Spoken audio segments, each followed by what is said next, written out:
Pittsburgh Opera presents Puccini's Tosca, October 5th through 13th. Gloria Tosca must free her lover from the clutches of a corrupt police chief. This whirlwind thriller packs romance, dark motives, betrayal, murder, and intrigue into a plot that will keep you on the edge of your seat. See why Tosca is one of the most powerful operas ever. Learn more at pittsburghopera.org/Tosca. Pittsburgh Opera, where can we take you?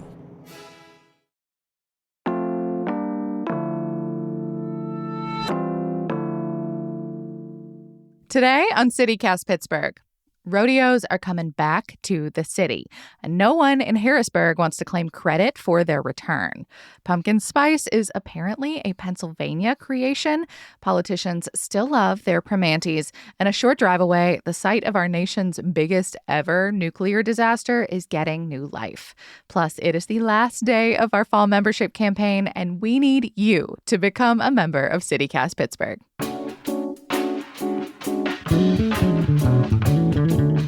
It's October 4th, the Friday News Roundup. I'm Megan Harris, and here's what Pittsburgh's talking about. I'm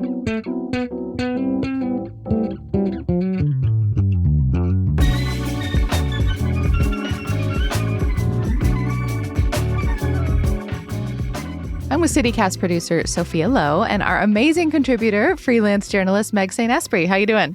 Good morning. Good. Hello, I'm good. I would love to know. Meg, we were just laughing. You've spilled your coffee. I hope it's okay to out you. Yeah. Have y'all had your first pumpkin spice thing yet? Like a latte or a baked good? No, I think I broke the seal back in August. I've been an early adopter this year. Yeah, I'm not going to lie. Fall is my favorite season, but I don't like the pumpkin spice like the fake like that goes in coffees and stuff. I don't like it. I love pumpkin pie, pumpkin rolls. So I have not bought anything specifically marketed as pumpkin spice, but we are fully decorated, and I think we bought the Little Debbie pumpkin cakes in August as well. So Okay, I do not mess with pumpkin in August, but when September rolls around, I also am in the fall spirit. I prefer apple and like maple flavored things, but I usually do have a pumpkin spice latte or two to really celebrate the season. I think I had my first pumpkin spice drink last week. It was from Commonplace. I really liked it. they're one of my favorites. I'm going there tomorrow with a friend, so maybe I'll try theirs. Is it less fakey tasting than some of the other ones? I think so, but, you know, it's still very much pumpkin spice. So if it's not your thing, their other seasonal drinks also phenomenal. Maybe I'll take one of those then. Well, a fun history lesson. A Pennsylvania store is apparently claiming credit for starting the entire pumpkin spice trend. I thought this was so cute. Spotlight Pennsylvania talked to, I hope I say this right, Fassig's Coffee, which is in Allentown on the other side of the state. The owner isn't 100% sure when they launched their pumpkin spice coffee, but they have records going back to at least 1997 when they were selling it at a farmer's market. So I thought that was really fun because Starbucks didn't do theirs until like 2003. I love that. We're such innovators. Well, we will keep things east of Pittsburgh, I guess. One of the nation's most infamous nuclear reactors is coming back online. So 3 Mile Island, it's in central Pennsylvania, pretty close to Harrisburg. And there are 2 reactors there on site. So Unit 1 and Unit 2. One of them suffered a partial meltdown. That was March 28th, 1979, Sophia. So way back, 45 years ago. Something went wrong with a valve. Toxic air was released, and it initially just was not clear how bad this was. Toxic air just never sounds good, though. I know it's not going to be a good thing. You know, actually, Today Explained did a fantastic episode about this entire thing, particularly what it felt like at the time. And there was this clip in it that seemed to capture some of the panic that people were probably feeling, particularly any dismissing of their fear. I saw on the news a company official here saying, fortunately, no one at the plant got an overdose. I want to say something plain and simple about that. Every dose is an overdose. So it reminds me of a couple things growing up in this area. I mean, we have our own nuclear power plant in Shippingport. My whole childhood, really close to here. Yeah, in my whole childhood, my dad worked for First Energy. He was actually at the Bruce Mansfield plant next door, which is a coal plant, but he worked in the shower of those big nuclear reactors. And I remember as a kid, again, being vaguely nervous of it. Nothing has happened that was concerning. But what this reminded me more of was a lot of the fear and confusion around the recent East Palestine disaster. Mm-hmm. Which was something terrible happening, and something, did happen in Pennsylvania, but it seems like the after effects of those two things have been very, very different. Absolutely. And I think what really sticks out to me is more residents not being sure, what is inflammatory and what is true information, and kind of looking for the truth amidst all of the pundits and, reporting and things like that. Yeah, because, East Palestine, of course, there have been a lot of reports about, people's ill health effects since then and the chemicals that were spilled. Whereas with 3 Mile Island, it turns out that it wasn't nearly as bad as people were worried about initially. Like no cancers or anything were ever linked to it. No one died for, something that is still considered like the worst accident in U.S. history for a nuclear plant. Like it wasn't nearly as bad as it could have been. So I guess to kind of bring it into the modern day, the one reactor, of course, never came back because you just can't recover from melting. But the other one kept plugging along. So it closed in 2019, not because anything was actually wrong with it, but just because it wasn't profitable anymore. And it wasn't. So that one was still used? Going. Yep. Oh. Totally fine. Yeah. Dang. Nothing wrong. We've talked about fracking in Pennsylvania so much this election cycle, but it was booming and cheap at the time. And we also had wind and solar and hydro. And like you said, Meg, still coal, less coal, but we still have coal. And all of that was just so much more lucrative than a 1 reactor power plant, nuclear power plant in the middle of the state. Interesting. So it was safe, but it was all about money in the end. Yeah. Okay. Yeah. So, I'm sure it was terrifying when this happened. It obviously sparked waves of nuclear activism all over the country. And then Chernobyl happened on the other side of the world. Way worse. Totally awful. That one I am more familiar with. Yes, Yeah. that we know a lot about that one in this house. Yeah. Yeah. And in the mid 80s. But I think all of that and, what happened in 3 Mile Island, it just sort of shifted how people thought about this technology for a long, long time. The Washington Post's Evan Halper has actually been reporting about this a lot. It's maybe only because so much time has passed that, waking a nuclear reactor back up even feels possible at all. Just because people have kind of forgotten how it felt, the fear and the uncertainty and all of that.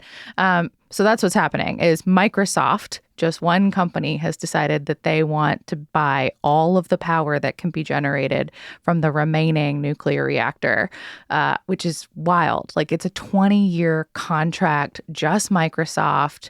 They're going to be buying 100% of all of the power created from one energy plant. That's just never happened. Not to wake up a reactor that's been closed and not to buy 100% of a power provider ever. So what are they doing with all of this power? Well, it goes into the grid.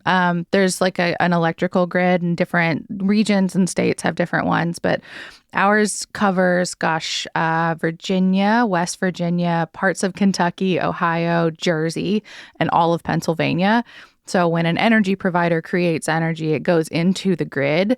It may be stored on site, like in the case of a nuclear reactor, or if it's natural gas, it can be shipped through pipelines. But it all feeds the grid. And then, these data centers that Microsoft has are extremely energy dependent. So it's going to be AI's fault that my energy bill goes up? I don't even use AI. That's infuriating. Yeah, but you do use AI. You do. Okay, no, I do use AI. You maybe don't want to, but if you type in a question to Google, it's an AI thing now. Yeah, now they're doing their little AI previews. I mean, Descript also, what we use to edit. Our editing software. Yeah, they want to push AI so hard, but I stay away from ChatGPT. Yeah, I think me too. that I am more funny. However, man. Yeah, I mean, it's not clear if nuclear is going to be the be-all, end-all to any of it. Rachel McDevitt with WITF and State Impact Pennsylvania, she did a fantastic story talking about how scientists and lawmakers and residents feel about this. There's one researcher at Princeton she talked to who studies big energy systems like this, who told her that it should be a net positive for all of us because it's not going to increase demand for fossil fuels. It's not going to displace any climate emissions that are currently on the electric grid, but it is not raising them. So in that way, it's kind of good for everyone to not raise emissions. It's still pretty early, and so it's unclear if this would have any impact on bills or like local air quality or things like that. Those are still those will probably be worked out, or we'll learn more as the plant has to go back through the regulatory process and apply for permits to get up and running again. So what is the timeline for all of this? I assume it's not like one little switch and then the power plant is ready to go again. Oh, no, it has to go through a ton of regulatory reviews, like federal reviews, inspections, all the things. So if it does happen, right now the timeline is 2028, which I thought seemed like a really long time, but I think that seems soon. Rachel with WITF is like, no, actually, that's pretty fast. Like, that's if everything goes right. But Rachel said the thing that she's most fascinated about right now is the other unit, the one that melted, because it's being cleaned up right now. And that's a very long process. Like, the timeline for it is 2037. Wow. So now there's going to be teams on site cleaning up one while teams are on site waking up the other, and like how that may affect, like one project may affect the other. That sounds interesting to watch. I'm curious about that type of thing and how you clean up a melted nuclear reactor. So keep our eyes on it.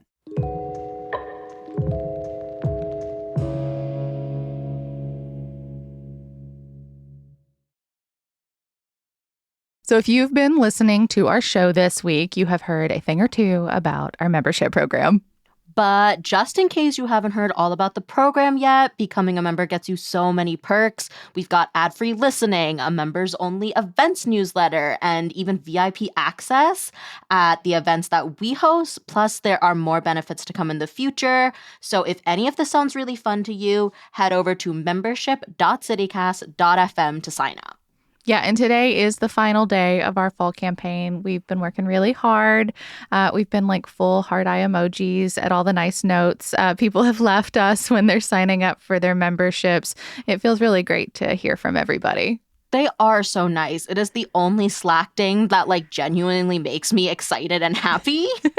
If you have been on the fence about becoming a member, consider Michelle K, who says that she found our newsletter and podcast 6 months ago, and both have become parts of her regular routine, which, quote, meant that I needed to be supporting you. Thanks to the entire team for making my morning.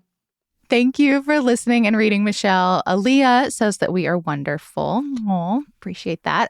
And that they appreciate the balance of serious content and personality and humor. We are pretty funny. Thank you so much, Aaliyah. I am always so floored whenever people say CityCast is part of their regular routine, whether it's, scrolling through the newsletter first thing in the morning or listening to us when they're walking their dog, getting ready. I'm just so proud to be creating something that my neighbors are benefiting from every single day. Bob A says he uses CityCast to network. I hope it's okay to say this, Bob. He says he works with youth robotics teams and that CityCast shares so many events and opportunities in the city that he's been able to expand his reach and build connections from what he learns from us. Very cool. Aside, I have seen those first robotics teams in action, and oh my gosh, they are incredible. The kids are so smart. They're so driven. They're so funny and competitive. Good for you, Bob. Keeping up with teenagers is hard.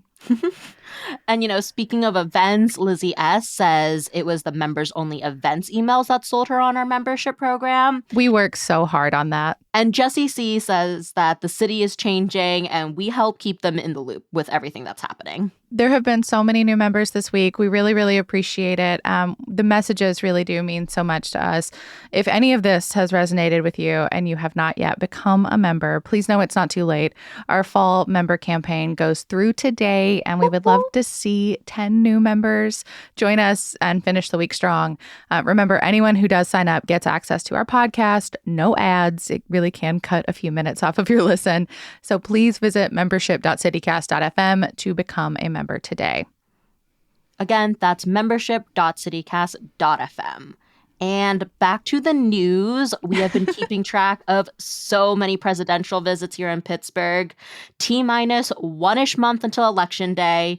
But, instead of all of the updates for who's coming next, we thought we'd do a little twist to that today and talk about all the local food that we've seen on the campaign trail so far. Truly a time-honored tradition. Most recently, I think it's been Primanti's. So earlier this week, Republican vice presidential nominee JD Vance tried to go into a Primanti's in North Versailles and was told that he could not make a campaign stop there. Yeah, I saw this pop up on social media right away. It was very meme-worthy. Trump and Vance supporters, they'd already shown up. KDK said they'd been tipped off in advance. People were pissed. You probably remember Harris and Walz campaigned at the Primanti's in Moon this summer, but they reserved the full restaurant in advance as a private event. Fox News did make a fuss about that one and claimed people had been kicked out, but Primanti's was very clear. They told everyone who came in that morning that they had a private event and they'd have to leave by X time. It really seems like Primanti's can't win with the Trump folks this cycle. Well, in terms of this Vance visit, Primanti's released a statement saying they're a proud American business and that they've hosted politicians with beliefs across the political spectrum. But, the reason why Vance was initially turned away was he didn't give the Primanti's location a heads up about his visit, which caused some, quote, momentary confusion for our staff. That makes a lot of sense. Yeah, all politics aside, I've spent a lot of years working in the service industry. I've been a bartender or waitress. You just need to have planning for these things. It sounds like they got flummoxed. They needed to talk to someone higher up, above them, maybe an owner or a higher up manager. I haven't had a presidential candidate walk in somewhere I'm working, but I've had unexpected situations arise, and I needed to talk to someone above me to sort it out. It was very memeable, but it mostly just sounds like poor planning. So the moral is for the Vance campaign, plan ahead. I can't imagine being the wait staff and having any form of Secret Service or security or like a presidential candidate of any kind, like a VP candidate, like walk in. That would just be so stressful. Mm-hmm. And then I'm assuming, cameras, too. I would be very surprised if one suddenly popped in my face. But Vance eventually got into the restaurant. He talked to some supporters outside before that, and he also paid for everyone there, left, a nice tip. Don't know how much. But he was, kind of chill about the situation.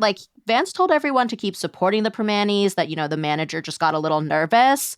And Meg, like you said, it just seems like the whole thing wasn't handled all that well ahead of time. So hopefully with any other candidate visits, places get a heads up in the future. I feel like coming to a restaurant is sort of standard for a lot of them. And I always imagine anytime a politician is involved, there've been some kind of advance team that checks in, that calls, that makes sure that it's cool, where do we park, that kind of thing.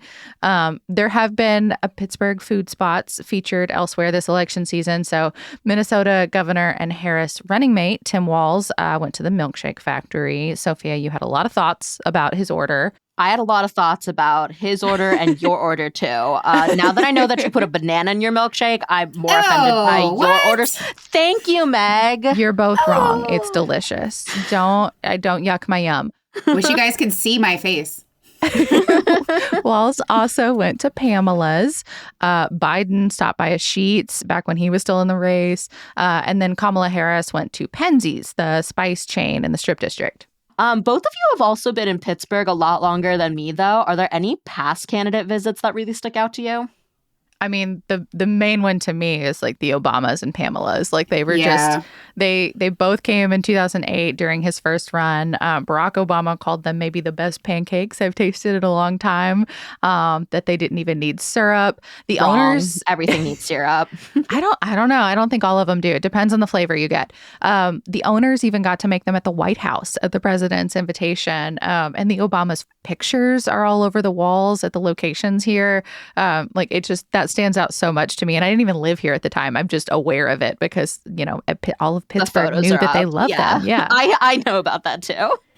Yeah, for me, the Obamas visiting Pamela's also sticks out. I was not a super politically engaged person at that time, but if you lived here, which I did, I've always lived here except for those couple years in Harrisburg, it was everywhere and it was adorable. For me, it wasn't really a political moment. It was just a person coming to enjoy one of our favorite spots and that shared joy of seeing someone so famous something that we love so much.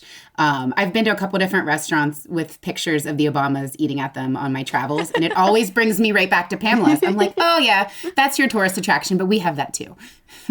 Yeah, I mean, I think the 2016 cycle also saw a lot of people coming in. Like the two that stick out to me are Hillary Clinton going to Market Square, also Primanti's. She just looks so out of place at the bar in there.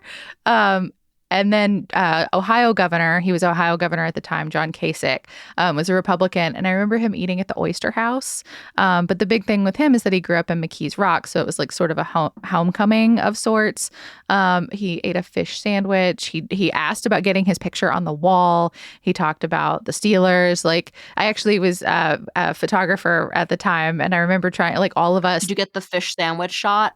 We absolutely did. But it was the weirdest little circus situation because he's the only person eating at the bar. There are like, I don't know, dozens of people behind him, but they're mostly security and like a few supporters. And then there's like 30 photographers behind the bar, like all like crawling on each other, trying to get the same shot of him eating a fish sandwich. Yeah, I don't care. I've not heard of him or this event, but that I do love a good fish sandwich. Anyway, while we're here, I feel like it's a good time to mention that sample ballots are now available for Allegheny County. So if you want to know who you'll be able to vote for, not just for president, you can see your exact options now in advance. And the deadline to register to vote is coming up pretty quick. It needs to be done by October 21st, so a couple more weeks. Lots of ways to do this. You can register to vote online, through mail, or in person at the county's voter registration office. That's downtown. And just remember, there's the same deadline for making changes with your party affiliation, updating your address if you had a name change. And if you're not sure about any of this, if you don't know your voter registration status, you can check it online. We'll link it in the show notes. You can also make an old school phone call to 1-877-VOTES-PA. That's VOTESPA. If you did not get your voter registration card in the mail within 14 days after registering, please contact your county voter registration office because we're getting really close, guys, really close. Yeah, I mean, and if you register on the 21st, it's very possible you won't get that card before you go vote. But just, you can always call, you can always check in. They're constantly updating the rules. So don't pull a JD Vance. Plan ahead if you want to vote. And if you do care about this at all, just please make sure you're registered. One outlet just reported that over the last few weeks, way more people in Pennsylvania have registered as Republicans than Democrats. And it doesn't matter here which party you register for or under for the general election. Like, you can vote for anyone. Your vote is private. No one can ever see who you chose. But at least right now, like, the GOP has a clear edge in Pennsylvania, in as much as we can tell, at least by this one measure. You know, I've spent some time doing background research and reporting for a few different news outlets on the polls. Plus, I'm just personally obsessed. I set my alarm for 4 a.m. a couple days ago just to see the latest New York Times Siena College poll. Whoa. You could do that when you wake up naturally. No, but then my kids are up and then I can't. I have to watch Bluey. So I do it before. Anyways, I missed it and I had to hear it later on the 538 podcast. I think Pennsylvania is really interesting right now. It's obviously too close to call in every reliable poll. I'm from rural Pennsylvania, and I know that there are many, many divided houses right now. I put a call out about this on my social media. I've had a lot of women actually reach out to me to say that they plan to vote for Harris. They don't feel like they can tell their partner due to how divisive everything is right now. And I'm sure that that's happening in the reverse as well. You know, it's just an election that people feel very strongly about. I think all of these factors, including people not being fully honest about how they want to vote, is going to affect polling accuracy. There's going to be a huge gender divide this election, they're predicting. And so I think honestly, it's going to be a surprise, I think, unless something major happens, which very well could, because major things keep happening. I think it's going to be tight until Election Day.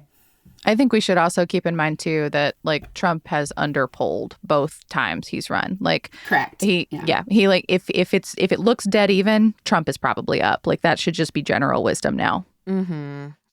I still think that, it's Pennsylvania. We'll know when we know, and it's probably not going to be on election night. No, because of the way we count our ballots, we're not legally allowed to count our mail-in ballots or anything like it. So if it is truly tight, we're not legally allowed to count our mail-in ballots or any of that until 8 p.m. on election day. It has to start then. We're not going to know anything on election night, and it will be Pennsylvania's fault. Well, speaking of mail-in ballots, I've heard from my friends that they've started receiving them. So also look out for that if you're planning to vote by mail.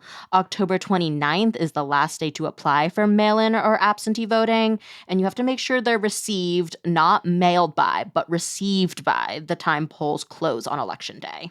Yeah, and that is the last important date to know. So Election Day is Tuesday, November 5th. Polls will be open statewide from 7 a.m. to 8 p.m. If you are in line at 8 p.m., you still get to vote. And if you don't know your polling place, talk to your neighbors. They probably do. Make friends. Or we will have a link in our show notes so you can look up your address and find your spot. Honestly, just vote. This is an entirely nonpartisan appeal for me. This country has a ton of issues right now. I know everyone's fighting about everything, but the fact is, there are people around the world that can't vote. So not only can you vote, but you live in the most influential, potentially, state in the country. Just go do the thing. It's not that hard. There's a zillion ways to register and a zillion ways to vote.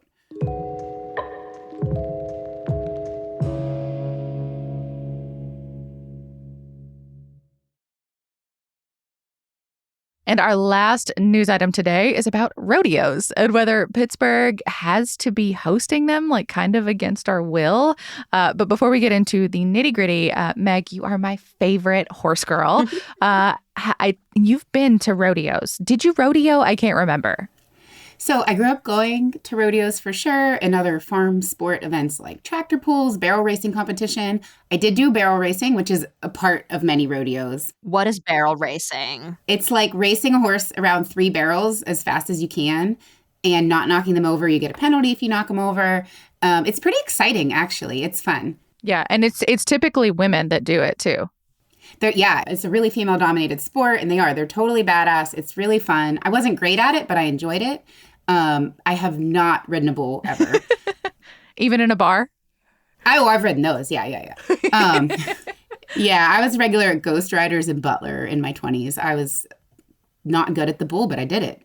So there are a lot of great local rodeos around here. The Flying W Ranch in Forest County is one we've gone to a few times. I do have mixed feelings on rodeos. I always have as an animal lover. There's great enthusiasm, great athletes, and I do understand a lot of the history of why these challenges and events have arose. We're practicing how you race around barrels because those are horsemanship skills that were used in the farming community and still are. They practice rounding up cows, roping, things like that, because those are critical skills. But that being said, there's definitely animal cruelty issues that have been on my radar for a long time. And I think my feelings about rodeos will forever be complicated. That makes a lot of sense. That animal cruelty bit is part of why rodeos were banned in Pittsburgh. So, I'm guessing a lot of Pittsburghers haven't been to rodeos, at least locally within the city of Pittsburgh, because we effectively banned them within the city limits more than 30 years ago. So what happened was we banned the use of tools that are meant to control animals like electric prods and spurs. So in practice, that ended up meaning no rodeos. And, the idea was that these tools can be really harmful to the animals. And this ban came after a bull broke its leg and had to get put down. Yeah, but now they're coming back. So when the state budget was passed, this last one over the summer, there was a code bill slipped into the whole thing that means Pittsburgh will have to host rodeos under certain circumstances. Spotlight Pennsylvania did a really interesting piece about it. No single legislator's name is tied to the code bill, and no one wants to claim it as theirs. Someone put it in, but no one will raise their hand and say it was me. Friend of the pod, Stephen Caruso, reported that this got the support of the Professional Bull Riders. So that's an organization based in Colorado. It's the largest bull riding league in the world. They do events all over, and they're psyched about it. I've been to a Professional Bull Riders event many years ago. I went at the Ohio State Expo Center. Really, bull riding is probably my least favorite rodeo event, and I really like the smaller events a lot better. So I don't think I'll be at PPG for this. Yeah, and it's coming fast. The Professional Bull Riders has an event already scheduled for PPG in January. Yeah, so this bill also really benefits Big Rodeo, I think, because there are a bunch of conditions for hosting a rodeo, like what the professional bull riders are doing in January. So this bill has a bunch of caveats, like rodeo companies can now pick up to 12 days every calendar year to put on a quote, ticketed public rodeo or rodeo related event. So this can happen even if there are laws against putting on a rodeo. And, it can't be like one of the smaller local groups that you like, Meg. For a company to qualify to be putting on a rodeo event, they need to be doing events in at least 10 states every year. And the venue needs to have a minimum capacity of 2,500 people. It's really interesting to see how it's going to play out. I think these events can be done ethically, and there's some instances where changes have been made, but not really in a big picture way. It seems like the money is driving it more than the ethics for me. I know there's been some changes, like they require a vet to be on site, or they fine athletes for violations, animal cruelty, etc. But it just doesn't feel like the changes are outpacing the demand for rodeo events driven by, as you said, Big Rodeo, which I love, by the way. State Senator Lindsey Williams, for what it's worth, based here locally, she's pushing back. She told WESA that this is taking away city residents' ability to make their own decisions. And not surprisingly, a lot of animal rights groups are supporting her. But, when we're talking about like Pittsburgh is basically the target of this bill, it's because we're the only city in Pennsylvania where lawmakers voted to restrict rodeos. So we said we don't want them. And now this code bill is sort of requiring them. Other cities, for what it's worth, have banned rodeo, like San Francisco, Baltimore, LA is considering one. But here in Pennsylvania, it's just Pittsburgh. So this bill that no one wants to claim appears to be directed entirely at us. Yeah, well, if people aren't into the idea of rodeos but still want to go see some horses, Meg, I'm sure you have recommendations for other types of smaller events that are horse person approved in the Pittsburgh area. Yeah, I think it's the pinnacle of my journalism career to get to tell people all the best horse girl events around Pittsburgh. But there are so many. So there is polo in Darlington. The Darlington Polo Club is really great. That's out in Beaver County by East Palestine, actually. Really fun. You can, take some food, watch with the kids. There's also the North Allegheny Horsemen's Association, which does horse shows at North Park. You can come watch. My kids love watching events like that. And then, of course, Heartwood Acres is one of the biggest equestrian estates in existence, and they still do horse shows ranging from ones for kids to Olympic qualifiers. And so definitely something to check out. And then, of course, if you want to ride a horse, most of the touristy areas around Pittsburgh, like Cook's Forest, have horses you can actually go on a guided trail ride. You can pay to do that. Aww. And our favorite low-key way to get your horse fix is to stop at Round Hill Farm and visit the retired police horses. Where is that at? Round Hill Farm, it's near Elizabeth. It's owned by Allegheny County, and there is a working display farm you can tour, a splash pad, a playground. It's pretty neat. Very cool. Well, we will round out some of these on our website. That'll be at pittsburgh.citycast.fm.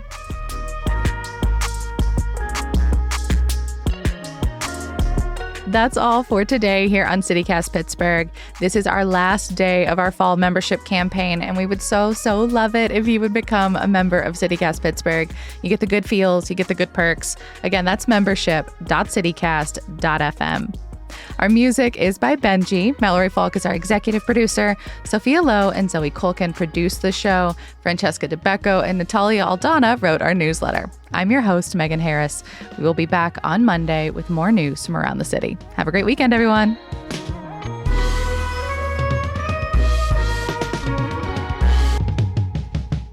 I was talking about, the whole 3 Mile Island thing with CityCast CEO David Plotz ahead of something you will hear in a week or two. But a movie called The China Syndrome came out 12 days before the nuclear reactor melted down at 3 Mile Island. And it is almost a perfect explanation of what happened. Like, it is almost clairvoyantly close. Now, the movie is dramatized. It's actually a journalism movie, too, which I did not expect. But it's a really good film. It's worth checking out if you're interested. I only watch journalism movies if they're rom-coms.